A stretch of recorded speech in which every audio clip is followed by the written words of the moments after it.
guys, it's Sandro here, and welcome to part 3 of the 100-hour detail on this Nissan Skyline R32 V-spec 2 GTR.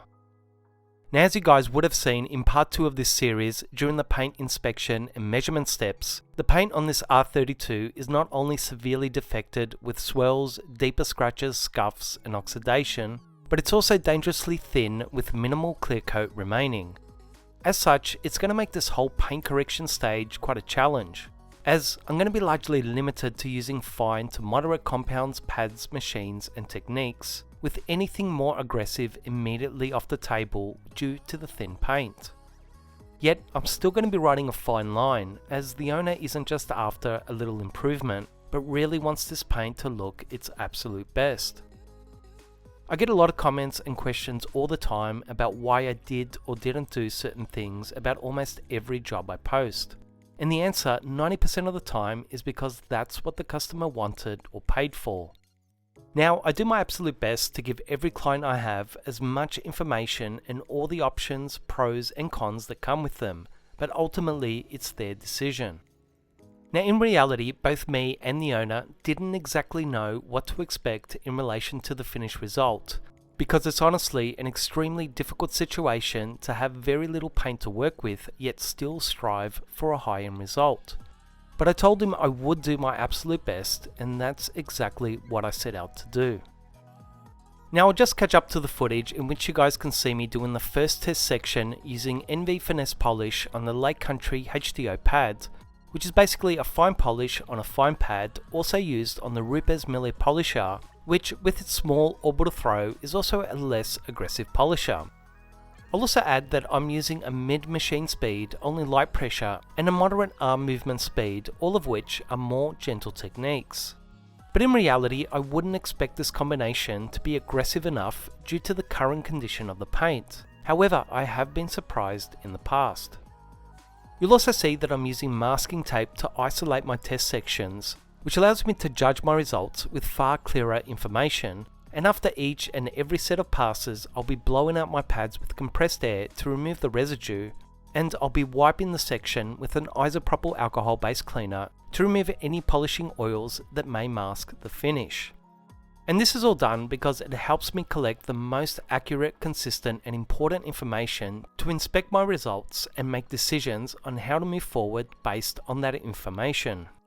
And I'll lastly add that proper lighting is absolutely paramount, especially on hard to read white paint such as this, as if you can't spot things like haze and marring in your finish, you just won't be able to obtain a quality result no matter how good you think you are. So having a look at the results in this first test section, I have to say that I'm really surprised in seeing that this gentle combination was able to remove a good 50 to 60% of the defects right off the bat, which is also very encouraging, as it will hopefully mean that I don't have to be as aggressive as I first thought to achieve my goal. And to get this surprising amount of defect removal with such a light combination also strongly suggests that this is quite a soft clear-coated white paint. But even more so impressive was the quality of finish that completely changed the muted white paint into a richer and more saturated white with a slightly warmer tone, though I could still see a bit of oxidation and pitting in the finish. So all in all, if my goal was just to remove the majority of the defects and restore a decent amount of gloss, this combination and technique would do it. However, with my customer's goal being a high-end result, 40 to 50% of the remaining defects, as well as the potential for an even better finish, just isn't going to fulfill that, meaning that I'm going to need something at least slightly more aggressive to achieve an improved result. For a second test section, I stuck with the same pad, but used it with a slightly more aggressive medium compound in the form of Shoal Concepts S20 Black. So my goal here would be to retain the same quality of finish that I had with this pad, but hopefully increase its cutting ability with this compound to remove all the oxidation and more of the existing swirls and scratches.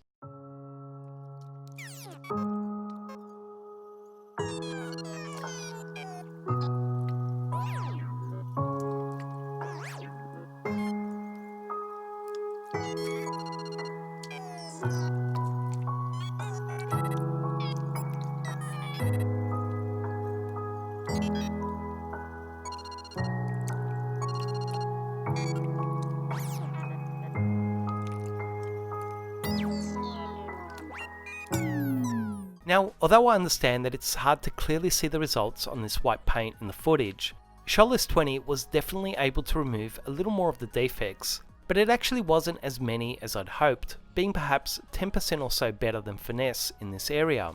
However, the bigger difference was the finish. And as you can hopefully see, unlike Finesse that finished perfectly without any haze, this section with S20 did in fact have some noticeable haze. So it definitely wouldn't be a great single or final polishing step combination. The other thing to mention is that S20 is quite a fantastic one-step compound, so for it to not finish perfectly would further suggest that this is quite a soft and sensitive paint. My third test section was with Finesse polish, but this time on Lake Country's blue HDO foam pad. And my reasoning here would be to retain the great finish I was getting with Finesse, but to increase its cutting ability with this slightly stiffer blue pad. But all in all, this is still what I consider to be a fairly light combination.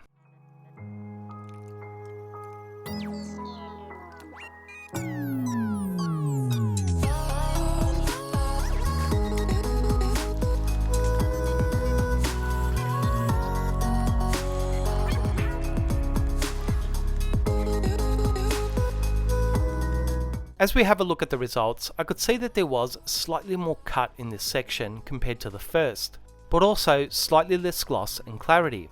And compared to the second test section, there was a little less cut, but a slightly better finish. So all in all, it wasn't quite as good a finish as it was in the first test section, and not quite as good cut as in the second.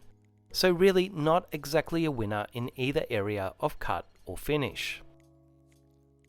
For a fourth combination, I went back to Shoal Concepts S20 Black, but this time used it on the blue HDO pad.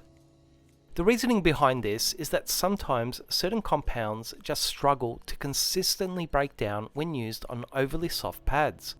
So the blue pad being a little more rigid should help S20 break down a little easier. And it should also help extract a little more cut from S20, or at least that was what I was hoping for.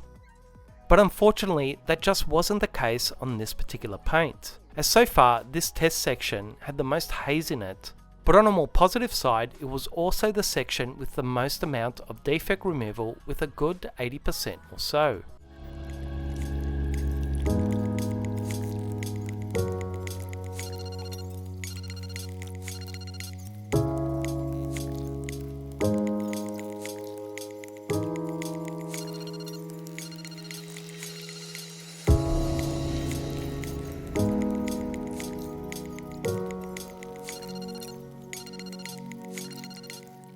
Now I won't lie in saying that I was struggling a little to find the right combination, especially since I had to limit my choices to less aggressive compounds, pads and machines.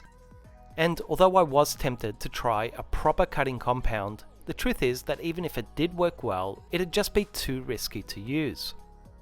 So after a little more testing and playing around with some more combinations, I went back to NV Finesse Polish, but this time tried it on the Rupes medium yellow wool pad. Now all in all, as far as wool pads go, this pad is definitely not anywhere as aggressive as most, but is definitely the best finishing wool pad I've ever used.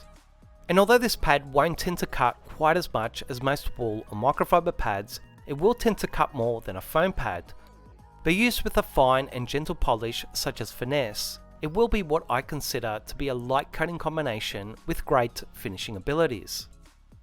Now, having a look at the results, I actually felt a nice sigh of relief, as apart from the first test section, this was the next best finish I was able to achieve. And compared to all the other sections, this was definitely the best defect removal I was able to get overall. And the reason I was so relieved is because although this wasn't an overly aggressive combination compared to most, it was still the most aggressive combination I was willing to use. So if it didn't work as well as it did, I'd just have to settle for a lesser result, which I knew would have been disappointing to the owner.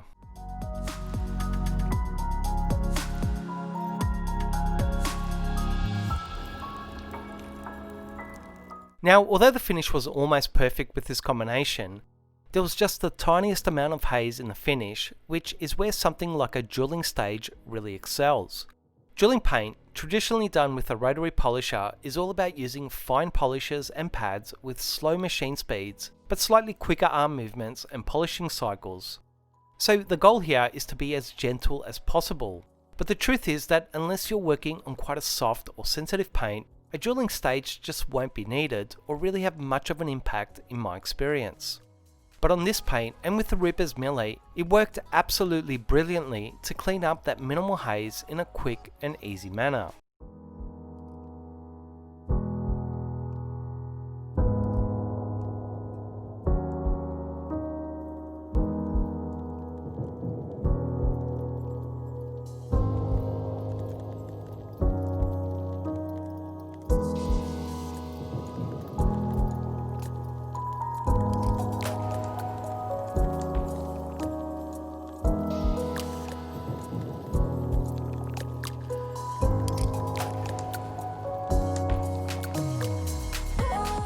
Now, one thing I get asked all the time is how much clear coat I'm removing. The truth is that unless you're being extremely aggressive or sanding paint, you're just not going to be able to see or measure a difference in the paint's thickness, because paint thickness is extremely inconsistent even on a brand new car, usually ranging from 30 to 40 microns from the thickest to thinnest readings. So the readings I took before and after compounding the paint were pretty much the same, still averaging around 80 microns.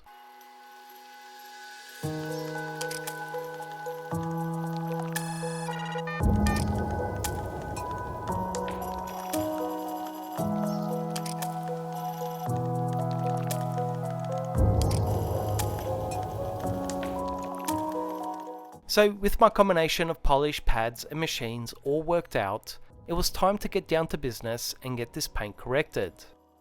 Now generally I like to start each panel by doing my edge work, which is basically the most time consuming part of paint correction, as it involves using smaller 3, 2 and 1 inch polishers if you're looking to both achieve a high level of correction and a far safer result, as these mini or nano polishers with their smaller pads are far less aggressive than full size 5 or 6 inch pads.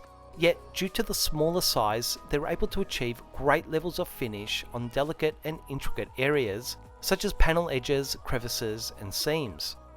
The only trade-off, apart from having to buy these machines and pads, is that it is a rather time-consuming effort, as you need to work much smaller sections with these smaller machines and pads.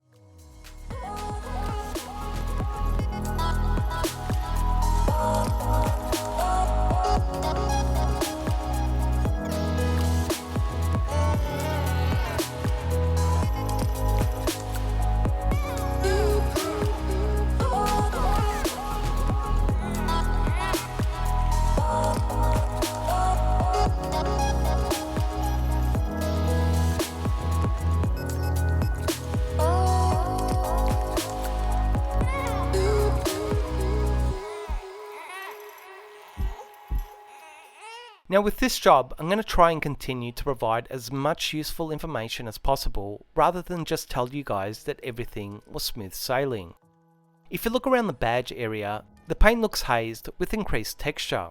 What that actually is extremely thin clear coat, and when I say thin, I literally mean a few microns at best. So what you're actually seeing is the texture of the white base coat underneath coming through, as the clear coat in that area is too thin to fill in the base coat's orange peel. Now with all the swirls and oxidation in the paint, there's just no way to see it. But after a quick pass or two of my polisher, I was fortunate enough to quickly spot it and stop before a burn mark happened. Now a patch like this is most likely due to some heavy compounding or sanding in that area in the past, potentially used to try and remove a deeper scratch. But the reason I wanted to show you guys this is because without a little experience, you may very well think this is just something you can polish out. But as soon as you spot this sort of texture on paint, you need to stop, as you will go through this super thin clear coat in a matter of seconds. Now if you do actually burn through the paint, you should easily be able to tell, as it's a far more obvious and clear burn mark. And I also wanted to highlight this, as my whole process on this entire car was a very slow one, as I was constantly checking the paint to look for these sorts of defects, also making it quite a stressful experience. After all the edge work was completed on the bonnet, I switched to my larger polisher to complete all the flat work, working slightly larger areas, but also just sticking to one set of passes in each area, which overall was giving me at least a good 90% defect removal. Je parle des fois, tu ne m'entends pas. Comme un écho qui s'évapore dans l'univers. Sans retour, tu me laisses sans voix. Cloué, perché dans le vide de cette éternité. Je pleure, je crie, je bois, même parfois. Le regard vide sur les photos des belles années. Je meurs, tu ne vois pas. Je meurs, tu ne vois pas. Je meurs, tu ne vois pas. On meurt. Now just before I moved on to the final drilling stage, I needed to clean up a lot of the fused on grime around the bonnet's inner edges that I wasn't able to remove during the decontamination stage. So similar to what you guys would have seen in part 2 of this series, I used my 1-inch Rupes LD30 polisher with a microfiber pad to safely and effectively clean and polish all those fine areas. Je te glisse entre les doigts. Je te glisse entre les doigts. Je te glisse entre les doigts. Je te glisse entre les doigts. Réveille-toi. Je te glisse entre les doigts. With all that completed, it was then time for the final drilling stage, which was a nice break as drilling paint is pretty much stress-free, as you're removing next to no paint, and it's just a nice, rewarding and satisfying polishing step that allows you to finally see all the benefits of the hard work leading up to it. And although the bonnet of this car still had the remains of a few deeper scratches here and there, it was easily a good 90 to 95% defect free with outstanding gloss and clarity levels that I was extremely pleased with.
Now some of you guys may have seen a video I did about the best way to touch up stone chips, which involves several stages of sanding, blending and refining the touch up and surrounding areas. However, it's just not possible to do that unless you have a half decent amount of clear coat to work with.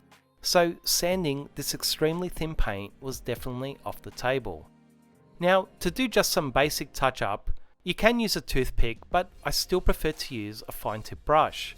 But the main thing to understand is that you don't want to brush the paint on, but rather just dab it in little by little until the chipped area is covered.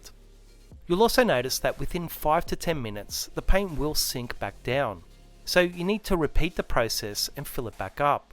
And after a couple of applications, you can then move on to dabbing your clear coat on, once again repeating it until it sits flush with the surface. And overall I touched up about a dozen little chips around this car throughout this job.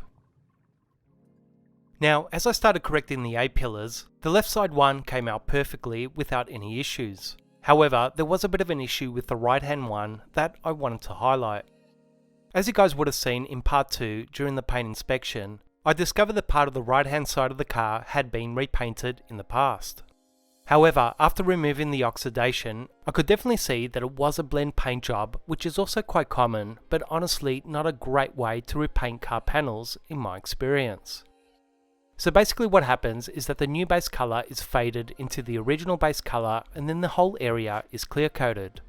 But what tends to happen down the track as the paint is exposed to UV and naturally ages and wears, is that you really start to see the blend mark in two different shades and textures of paint. Now, from a paint correction perspective, there's really nothing you can do to correct this or avoid it, as it's how the paint was applied. But I wanted to once again show this, as it's another situation where you may think that you can polish or correct it out, whereas you should just do the bare minimum of correction to remove the existing defects and don't try to further improve the blending marks, as it's a losing battle that will progressively get worse and worse. Apart from that, I could also see the edges of the resprayed paint around the trims, meaning that whoever masked this car before it was repainted did quite a bad or rush job. An area of correction that sometimes gets overlooked is glass. Now, although obvious and deeper scratches are extremely difficult to remove from glass, other defects such as very minor swirls and water spots can actually be successfully removed. But even more so important is that polishing glass is a fantastic way to give it a super clean that'll not only restore its amazing clarity, but it will also allow a glass or sealant coating to last much longer and perform noticeably better. And because glass is such a hard material, you can use just about any compound or pad to polish it without having to worry about things like haze in the finish, as it tends to finish perfectly with almost any combination.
One thing you'll notice as I continue correcting the paint is a handful of existing touch-up paint spots throughout the vehicle which haven't exactly been applied all that well.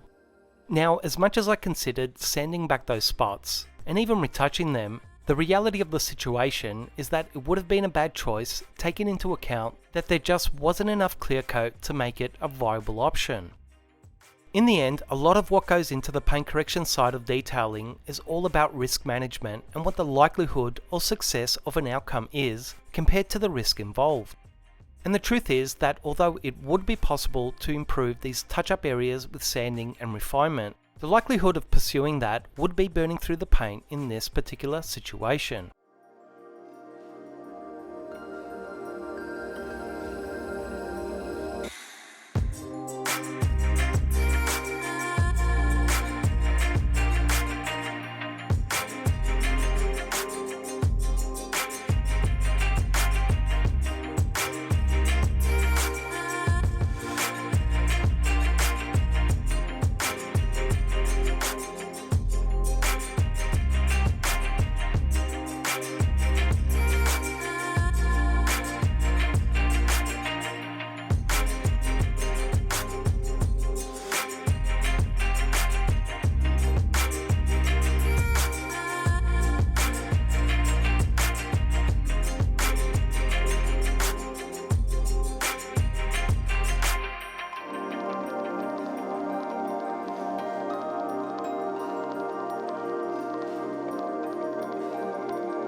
Another point I wanted to bring up is the benefit of polishing paint that is sometimes disregarded or overlooked. Now we all know that paint correction done properly can transform a trashed, old and weathered looking car into something that looks absolutely amazing. However, what also happens when automotive paint is relatively defect free with great amounts of gloss and clarity is that it has the ability to interact and reflect UV light in a far more effective and positive way. In my experience, the single greatest cause of clear coat failure beyond anything else is UV damage. Now when paint is clean and clear or in good condition, it's able to reflect light quickly and sharply from its surface. However, when the paint is leaded with swirls, scratches and worst of all oxidation, light hits the panel and scatters all around those defects and soaks in, more or less amplifying the UV rays. And it's also that light interaction that makes paint look dull and hazed. So believe it or not, removing defects and oxidation from your paint, which is more or less dead paint sitting on the surface, is a way to help your car's paint protect itself from future UV damage, which ultimately leads to clear coat failure. I bring this point up while I'm correcting the side mirrors, which are far and away the worst oxidized area on this entire car. So much so that the oxidation has carried all the way through to the trim's plastic surface. As such, it's impossible to entirely remove it, but in saying that, hopefully you guys saw that I was able to remove enough of it to make the mirrors look like a gloss finish again rather than that muted matte finish they had become.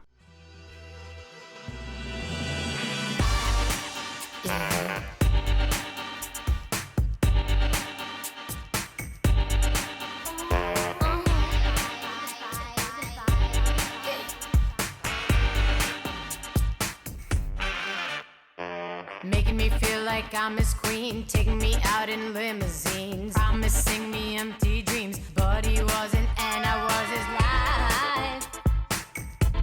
Reminiscing,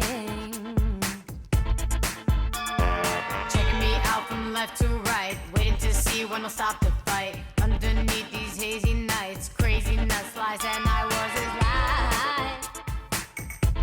life. Reminiscing.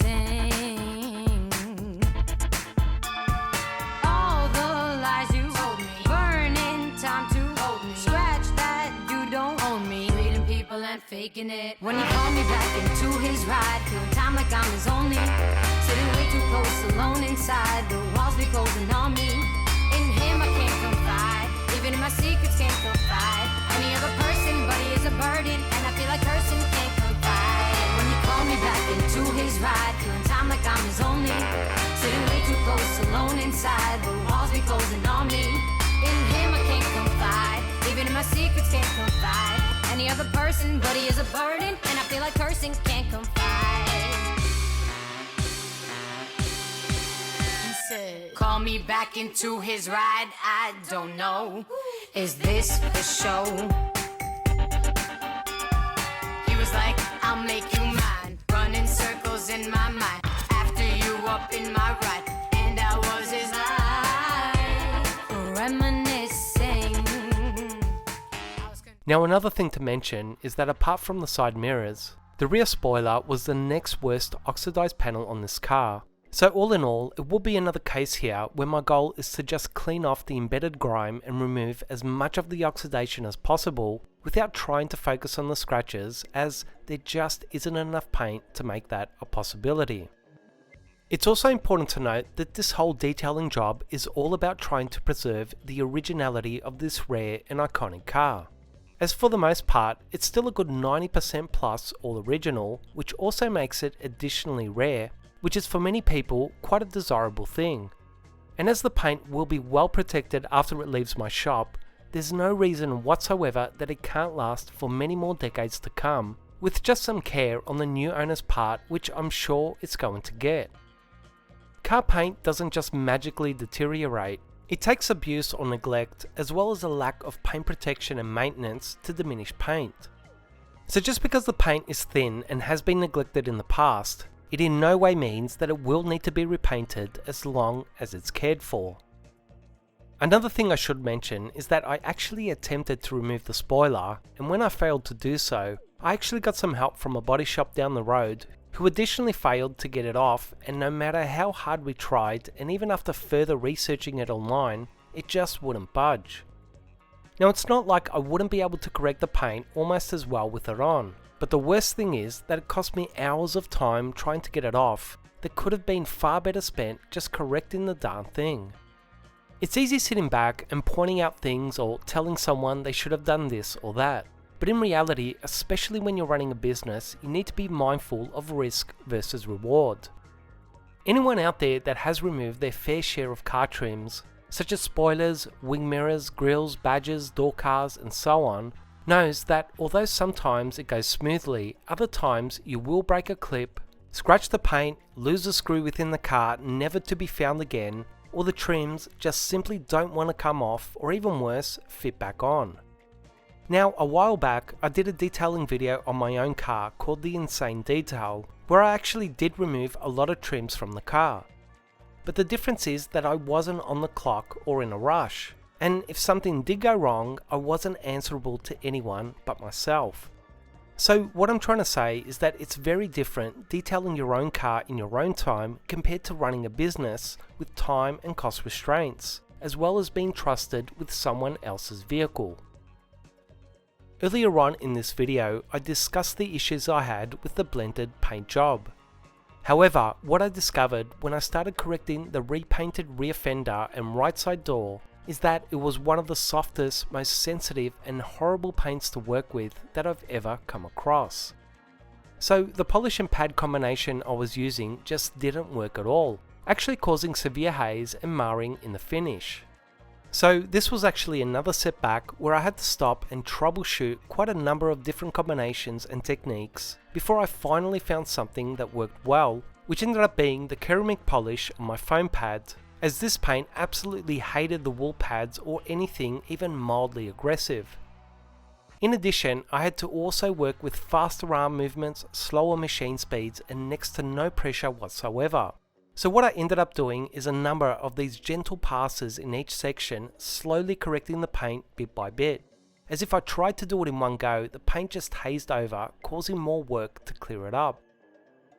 Almost all the worst paints I've ever had to work with, apart from a few exceptions, have always been custom or resprayed paint, as unlike OEM paint, there's just no standard and almost anything goes. So needless to say, it cost me a couple of hours just trying to find a polish and a technique that would work.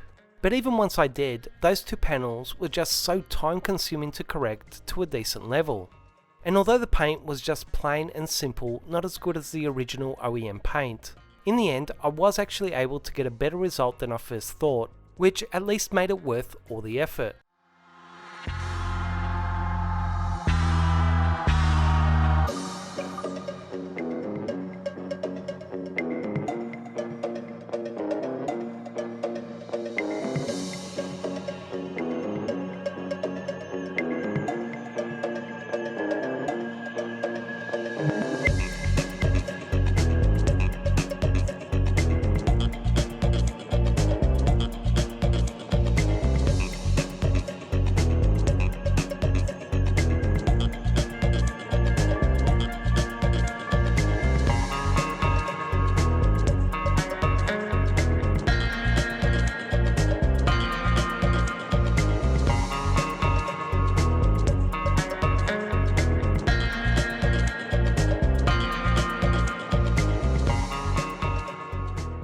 Now, although by memory the owner was planning to replace some of the rubber and plastic trims and seals, I did still try to restore many of them with Shine Supply trim paint.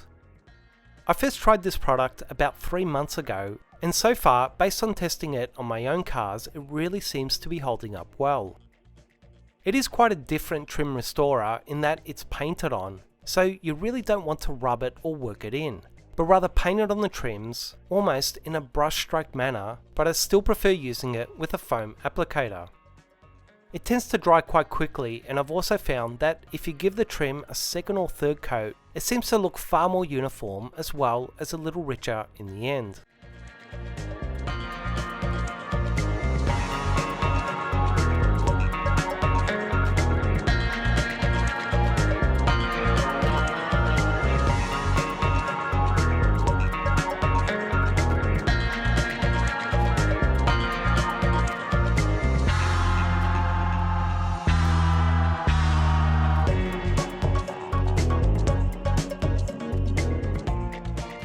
Perhaps the most iconic feature of the Nissan GT-R has always been its round twin tail lights. But just like the rest of the car, they also needed some fairly in-depth correction work to get them looking like new.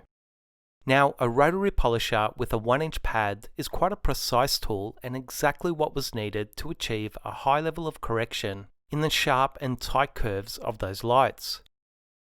However, in the slightly larger areas of the reflectors, slightly larger 2-inch pads worked perfectly and a little more effectively to remove all the scratches. And the same 2-stage combination that I had been using on the paint also worked perfectly to restore the taillights to as good as new condition.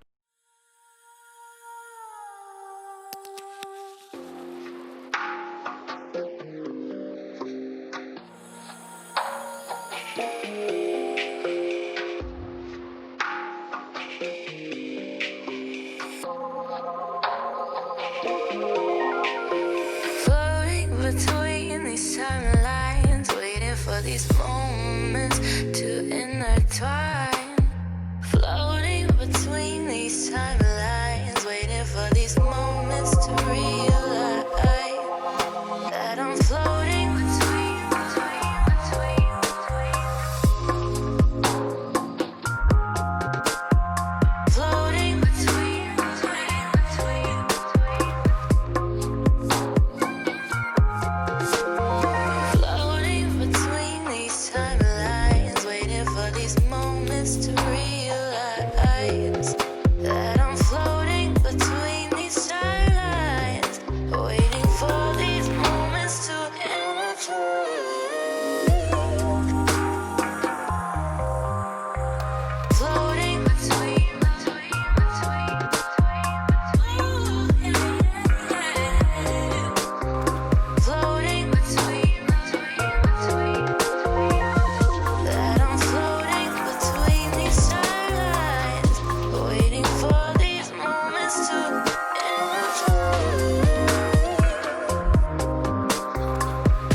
Now, as far as staining and discoloration goes, both the front and rear bumpers were by far the worst affected areas and would need quite a bit of work to restore the finish back to its true colour and clarity.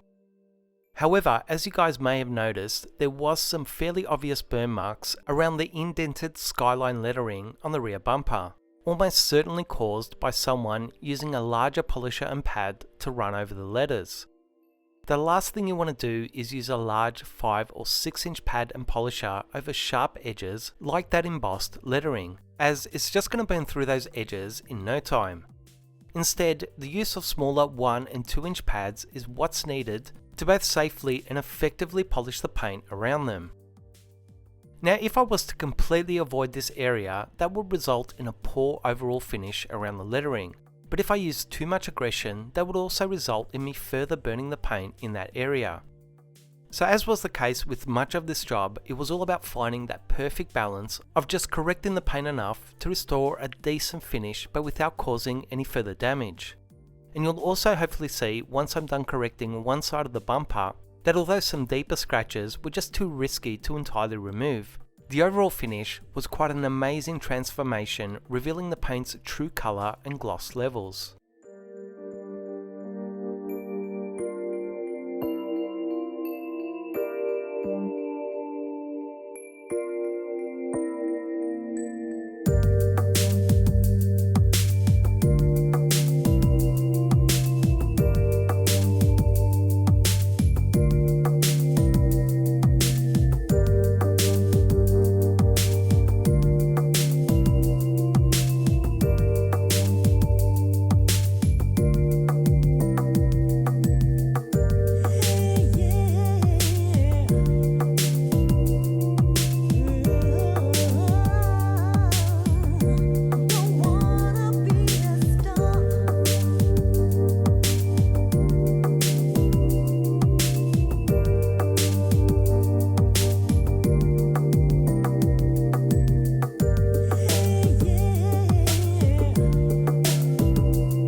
One last point I wanted to address was the remaining paint and the possibility of future paint correction.